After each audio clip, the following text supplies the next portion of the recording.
pas d'anti-France de notre côté, mais aussi une décomplexion totale dans nos rapports avec nos partenaires. Le sentiment anti-France qui s'est développé, quelle est la position du Bénin? Nous ne sommes pas dans une forme d'allégeance ou de soumission à qui que ce soit.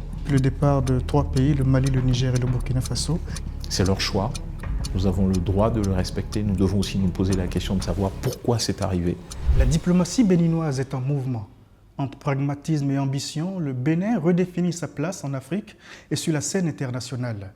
Avec un passeport parmi les plus avantageux du continent, une vision assumée de l'intégration régionale et un positionnement stratégique face aux défis sécuritaires et économiques, le pays s'affirme comme un acteur clé des recompositions en cours. Mais comment concilier ouverture et protection des intérêts nationaux? Quelle place pour le Bénin dans une CEDEAO en crise et face aux nouvelles alliances au Sahel? Aujourd'hui, nous décryptons les choix et les ambitions de la diplomatie béninoise avec Olusegun Adjadi Bakari. Il est ministre béninois des Affaires étrangères. Bonjour Monsieur le ministre. Bonjour. Le passeport béninois est désormais l'un des plus avantageux d'Afrique, permettant un accès sans visa à 35 pays. Comment est-ce que cette politique s'inscrit exactement dans votre stratégie diplomatique? Vous savez, la question de la mobilité sur notre continent est une question essentielle. Au moment où nous parlons de la zone de libre-échange continentale africaine, au moment où la jeunesse africaine a soif d'opportunités, a soif de réussite, il est important que nous puissions offrir à nos concitoyens la possibilité de circuler sur notre continent. Vous vous rendez compte qu'aujourd'hui, un Africain qui veut circuler sur le continent africain a en moyenne besoin d'une trentaine de visas, alors que ce n'est pas le cas pour un Européen, pour un Américain. Nous, au Bénin, dès 2017, le président Patrice Talon a décidé de supprimer les visas pour tous les Africains.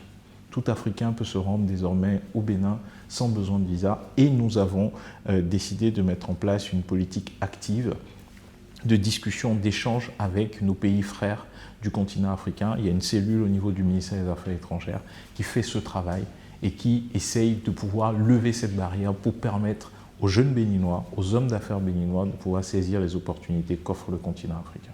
Est-ce qu'il n'y a pas un manque à gagner sur le plan économique?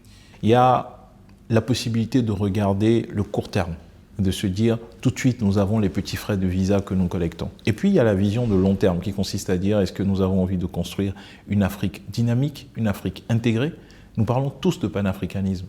Et pourquoi est-ce qu'on demanderait à un Africain qui est chez lui sur le continent africain, de payer pour visiter un autre pays africain?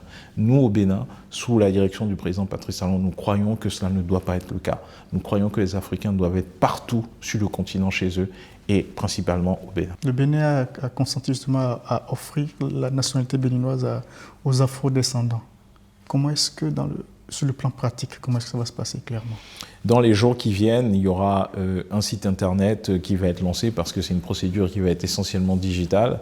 Les agences qui sont en charge de l'implémentation sont déjà opérationnelles, les équipes sont à pied d'œuvre et donc nos frères et sœurs de la diaspora afrodescendante qui souhaiteront emprunter ce chemin pourront le faire de la manière la plus dématérialisée, la plus digitale possible, bien entendu avec la possibilité et la nécessité à un moment donné d'être en contact avec des officiers d'état civil béninois. Mais dans tous les cas, juste pour vous expliquer un peu cette approche, elle répond et elle est complètement alignée avec ce que je disais tout à l'heure, la réalité d'un panafricanisme du concret et pas simplement celui des invectives et des mots.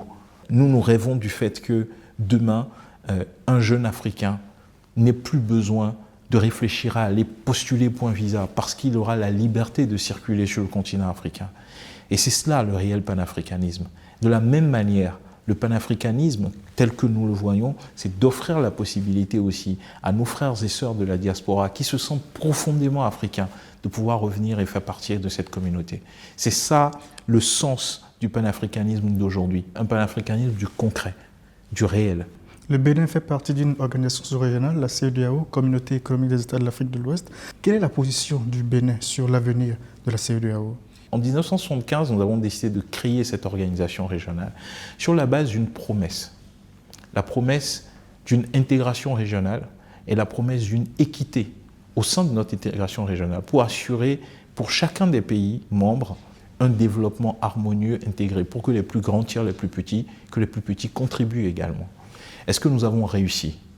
Nous avons réussi sur un certain nombre de choses. Nous avons acté la libre circulation des personnes, nous avons créé un espace qui pendant un certain temps a connu une certaine stabilité. Il y a beaucoup de choses sur lesquelles nous n'avons pas réussi. Et je pense qu'il est important aujourd'hui que nous puissions réfléchir à revenir aux fondamentaux de la CEDEAO, qui est l'intégration des peuples, le fait de pouvoir avoir dans un espace une forme de solidarité au sein de notre espace. Nous avons manqué à cela à des moments donnés, mais nous avons aussi dicté un certain nombre de valeurs qui sont des valeurs importantes. Que nos frères du Mali, du Niger et du Burkina Faso aient décidé de quitter l'organisation sous-régionale, moi j'ai l'habitude de dire que c'est leur choix.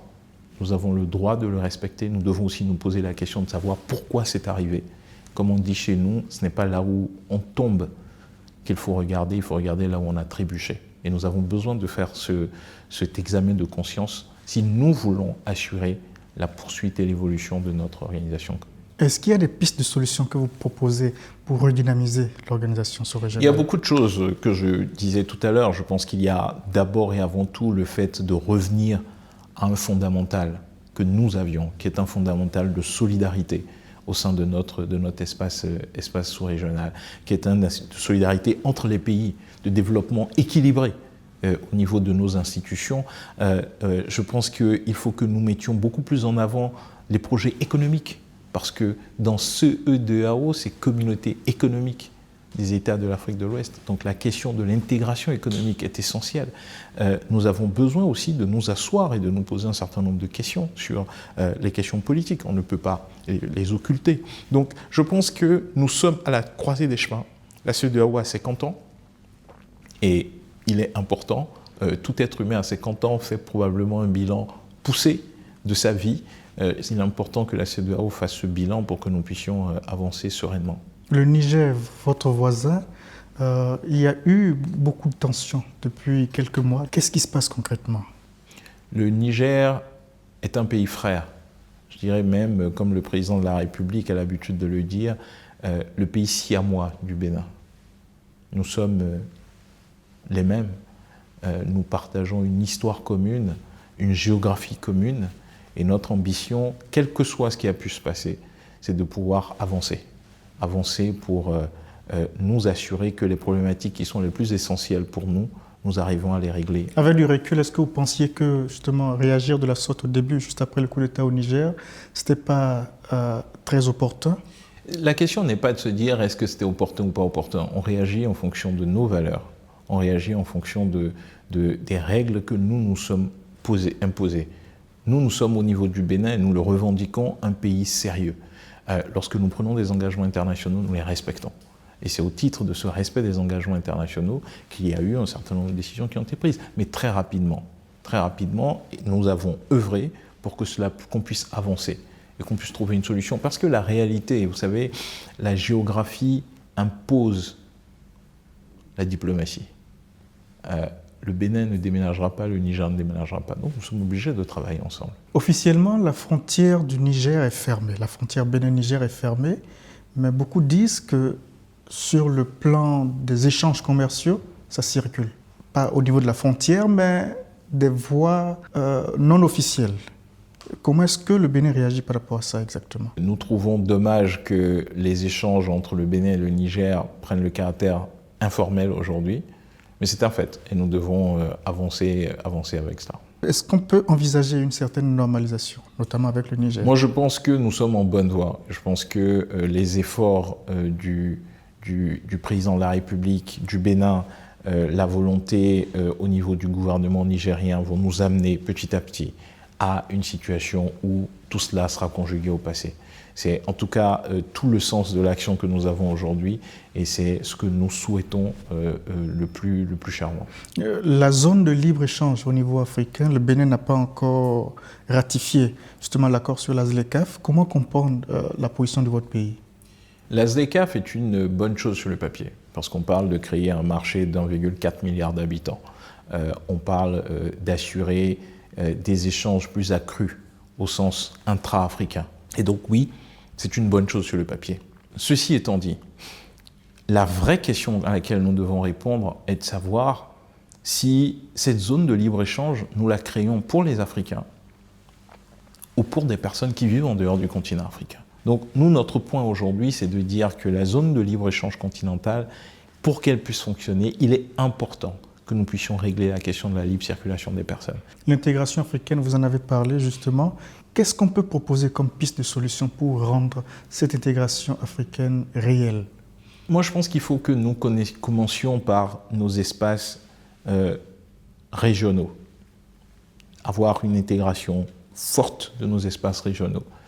Que nous appliquions les règles que nous adoptons nous-mêmes déjà au sein de nos espaces régionaux.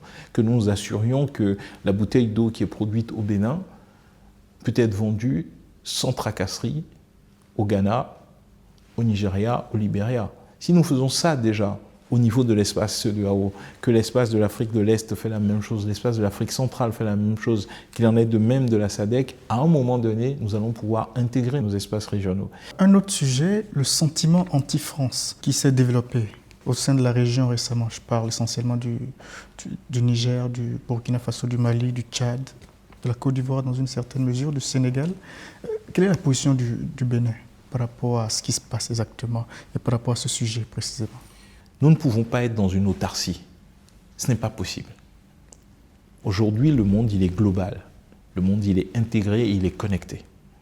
Pour qu'on puisse améliorer les conditions de vie de nos populations, nous sommes obligés de commercer, d'échanger avec d'autres régions du monde. Nous croyons dans le fait que nous devons travailler avec tout le monde. Nous travaillons avec les Français, nous travaillons, bien entendu, nous travaillons avec les autres pays de l'Union européenne, parce que l'Union européenne, ce n'est pas que la France. Nous travaillons avec les États-Unis, nous travaillons avec la Chine, nous travaillons avec la Turquie. J'étais en Turquie il n'y a pas longtemps. Nous travaillons avec le Brésil, nous travaillons avec le Vietnam, nous travaillons avec tous les pays au monde. Le plus important pour nous, c'est ce que je disais tout à l'heure, la souplesse et la résilience. La souplesse parce que dans un monde qui change, où il y a des opportunités, mais aussi des risques, il est important pour nous de pouvoir être dans une approche qui sauvegarde nos intérêts et nous permette d'atteindre notre objectif ultime qui est celui du développement de notre pays. Donc pas d'anti-France de notre côté, mais aussi une décomplexion totale vis-à-vis dans nos rapports avec nos partenaires. Nous ne sommes pas dans une forme d'allégeance ou de soumission à qui que ce soit au niveau du Bénin. Nous avons des partenaires et nous avons des partenaires multiples. Justement, parlant de sentiments anti-France, le Niger, justement, ce qui a souvent été dit par le général Tiani, c'est que le Bénin a ici, sur son territoire, des bases militaires françaises. Est-ce la vérité? Même si c'était le cas, c'est la souveraineté béninoise. Ma question, je la repose. Est-ce qu'il y a des bases militaires françaises? Et je vous réponds d'abord, même si c'était le cas, ce serait la souveraineté béninoise. Maintenant, il n'y en a pas. Nous l'avons déjà dit. Et je redis un fait d'histoire. Depuis 1960, il n'y en a jamais eu au Bénin, ni de françaises, ni d'aucun autre pays. Au moment où d'autres pays faisaient ce choix-là, le Bénin n'a jamais fait ce choix. Et je ne comprends pas pourquoi aujourd'hui on voudrait taxer le Bénin mais nous l'avons déjà dit à plusieurs reprises et je pense que ce sujet il est derrière nous. Parlant de la Turquie en termes d'échange, qu'est-ce que vous avez à offrir à ce pays et qu'est-ce que vous espérez justement d'eux? La Turquie est aujourd'hui un acteur central dans l'équilibre du monde, dans l'équilibre de l'Eurasie et dans l'équilibre du monde, un acteur primordial. Et cela s'est démontré une fois de plus lors du dernier forum diplomatique d'Antalya où j'ai eu le plaisir de participer. Et donc, pour nous, la Turquie est un partenaire essentiel, un partenaire stratégique du Bénin avec lequel nous entretenons de très bonnes relations, des relations que nous souhaitons densifier dans les années à venir, aussi bien au plan économique. La Turquie est une puissance industrielle dans le domaine du textile, dans le domaine de la construction, dans le domaine des matériaux en général, dans le domaine touristique. Et donc nous avons beaucoup à faire ensemble. Je vous donne l'exemple du secteur du coton. Nous sommes un des plus grands producteurs de coton du continent africain. Nous avons commencé à faire la transformation locale de notre coton pour pouvoir remonter la chaîne de valeur dans le textile. La Turquie est un des leaders du textile mondial. Et donc, cela a du sens que nous puissions travailler ensemble pour pouvoir attirer des entreprises turques qui pourront venir ici au Bénin, avoir accès au coton béninois, transformer le coton béninois pour pouvoir fabriquer des tissus, du textile qui pourraient réexporter vers d'autres endroits du monde. Donc, c'est un exemple concret et palpable de ce que nous pourrions avoir comme partenariat dans le domaine économique. Et puis, il y a bien entendu le domaine sécuritaire. Donc, j'ai envie de dire que je vois de très bonnes perspectives pour nos relations avec la Turquie. Merci, Monsieur le ministre, pour cette C'est moi qui vous remercie.